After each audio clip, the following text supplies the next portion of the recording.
So the description of the Quickdraw weaving program's grid view symmetry controls. A lot of weaving patterns tend to have symmetry of one form or another. And let me ask for vertical symmetry, for example. If I ask for the freehand tool. Now I've set the symmetry on the edge of one of the grid lines.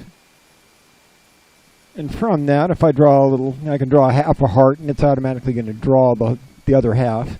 You'll notice where I start on one side, it's filled down, totally symmetric across the other point.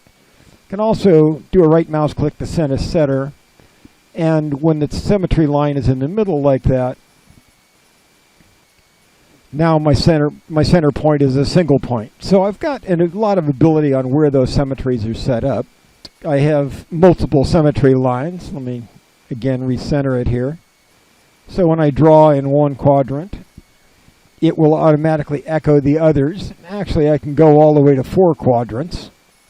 I also have a circle reference tool here, so let me hit those at the same time. I'll clear the grid. I'm going to start from the center of the circle and just kind of draw a radius out.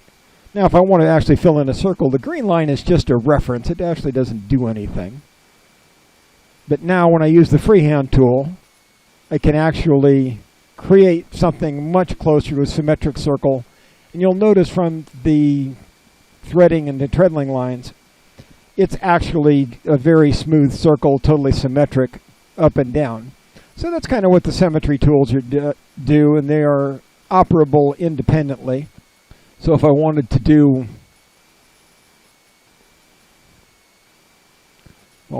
a heart on an angle here, not quite as pretty, but I can have single axis symmetry or axis. I can do whatever I want to on the symmetries. And that also talks about the circle reference tool. Now the other tools that are also here, let me clear the grid again, is the green line references. And if I do a right mouse click and go down, it would give me a green reference line. And these are useful if you're doing something complicated and you want to know where the reference line is. They also have another function in terms of being able to select an area of the screen for operation. Now, the framing controls select where I want to work. I can, in fact, use the green lines to select the framing. If I have 4 green lines set, 2 vertical, 2 horizontal, it will set the the framing control area of my operational screen to those based on those green lines, which is give me the other function of the green lines. So they can be very useful in that manner. And I'm going to separately talk about the framing controls and the other controls.